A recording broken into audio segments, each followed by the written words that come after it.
E a Yasmin Costa tem as informações pra gente. Yasmin, boa noite. Conta pra gente como foi esse encontro, ou novo encontro, inclusive, né? Oi, Lívia, boa noite para você, para todos que nos acompanham aqui no Jornal Jovem Pan. Foi um encontro, segundo o relator desse projeto aqui no Senado, Fernando Bezerra, um encontro proveitoso, e o senador já saiu desse encontro com algumas coisas definidas. Ele disse que na semana que vem ele já deve apresentar o relatório desse projeto, como você disse, que fixa ali o teto de 17% para setores essenciais Inclusive, ele falou logo depois desse encontro, que foi um segundo encontro aí com os secretários estaduais de Fazenda, ele falou com a gente da imprensa, repetiu que esses encontros estão sendo muito proveitosos para alinhar ali esse texto de uma forma que agrade o máximo possível todos os lados. A gente tem um trecho da fala do senador Fernando Bezerra. Vamos acompanhar. Eu acho que a conversa foi muito franca, foi muito boa e a gente está construindo, digamos assim, um clima de compreensão e de colaboração.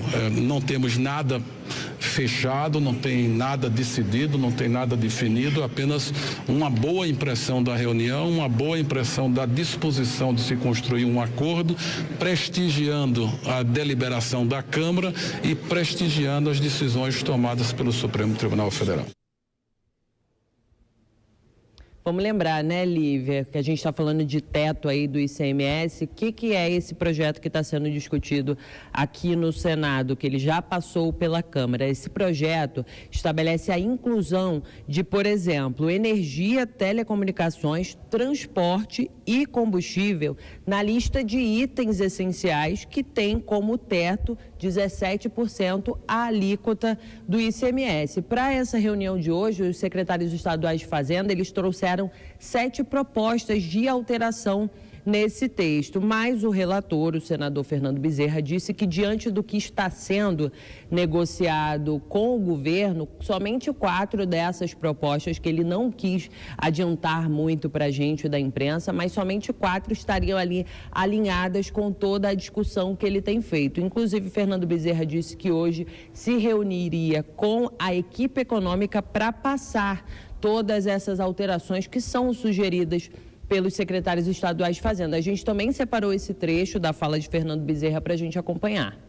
Eu agora estou com as informações para poder iniciar uma rodada de conversações com a equipe econômica. Eu vou estar agora no final da tarde com o ministro Paulo Guedes, vou traduzir qual foi as tratativas aqui realizadas e após essa reunião certamente vou manter informado o presidente Rodrigo Pacheco e o presidente Arthur Lira, para que a gente possa, se possível, até terça-feira, caso esse clima de compreensão, de colaboração possa continuar entre todas as partes envolvidas, é possível que a gente tenha condições de apreciar o nosso relatório, a nossa proposta, entre terça e quarta-feira da próxima semana.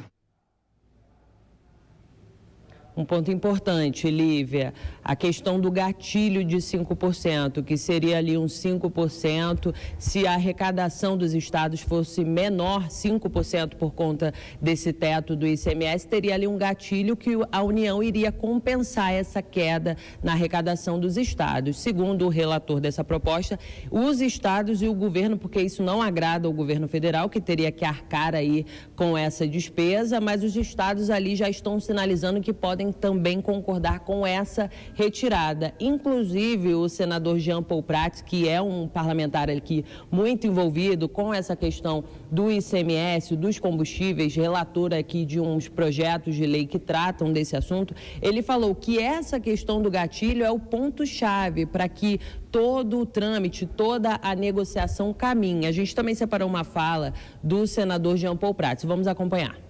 14 de junho, para se chegar a finalizar a regulação e todo o funcionamento da monofasia. Então, imposto único, alíquota única por produto, que é o que nós tínhamos lá no PLP 11 e no outro projeto que nós relatamos. Então, essa é uma parte importante que é estrutural, né? Agora, essa parte toda do fundo da compensação é que ainda vai estar em discussão. Por enquanto, não foi aceita nenhuma fonte de conta, o fundo, ou mesmo transferência direta do governo federal para os governos dos estados para compensar isso, não. Foi o assunto da vez em Brasília. Obrigada, Yasmin, pelas informações. E vai ser o assunto da vez agora, nesse giro com os nossos comentaristas para abrir a edição de hoje. Conosco nesta quinta-feira, Ricardo Salles, Cristina Grêmio e Alfredo Scaff. Uma ótima noite a vocês. Salles, logo no finalzinho da participação da Yasmin, ela trouxe o ponto-chave dessa discussão, que é esse gatilho que os deputados incluíram nesse projeto de lei.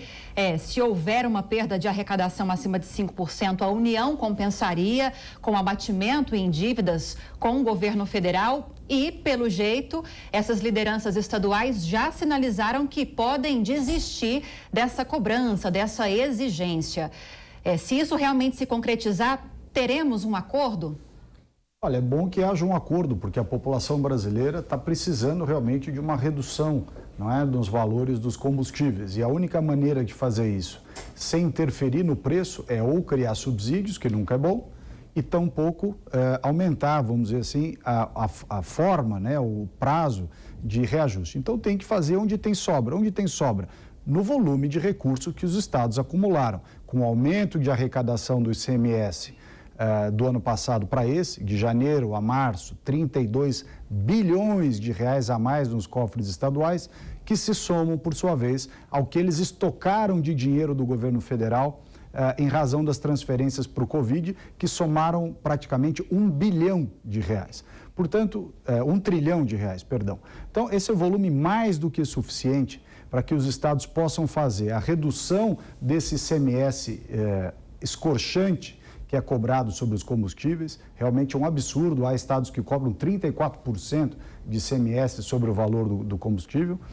E, com essa redução, atender o consumidor. Eles têm, sim, volume de recursos para fazer essa redução, sem que haja compensação do governo federal, que já vem arcando com todas essas contas, inclusive essas que eu falei do Covid. Portanto, podem fazer. Tem gordura para fazer a redução do ICMS sobre combustíveis, limitando a 17%, sem gatilho de 5%, sem necessidade do gatilho, e isso é em benefício do cidadão. O cidadão tem que cobrar dos governadores essa postura.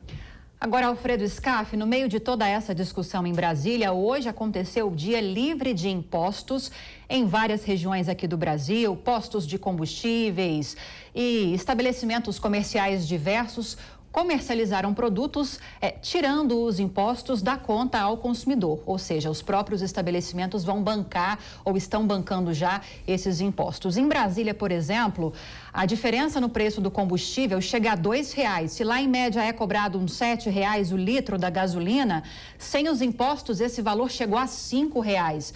Uma forma de conscientizar a população e deixar isso bem claro que essa discussão que está no Congresso é urgente, é muito importante.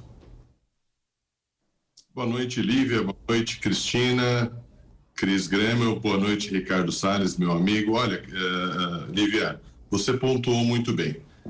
Todo momento de crise é uma oportunidade de mudança. E essa crise veio justamente para fazer um alerta na questão tributária, que realmente está muito alta, como disse o Ricardo Salles. Muito alta há muito tempo, está muito desorganizada, e eu acho que a Câmara dos Deputados agiu com muita celeridade, e agora o Senado também, com certeza na mão do senador, que é muito experiente. Eu tenho absoluta certeza que esse diálogo, somente o diálogo dos governadores com o governo federal, em favor do país e da população. É isso que eles estão entendendo, que há necessidade de uma emergência e de medidas emergenciais. E que isso vem para o bem do país, vem para o bem de todos. E com certeza, Lívia, não vai diminuir a arrecadação, não. Quanto mais você diminui a tributação, o consumo aumenta e acaba até aumentando a arrecadação. Eu vejo com muito bons olhos, eu acho que é uma atitude muito positiva e, obviamente, parabenizar todos os parlamentares que, com muita celeridade, perceberam com muita sensibilidade o momento atual e aprovaram com muita rapidez. Tenho absoluta certeza que o Senado também o fará.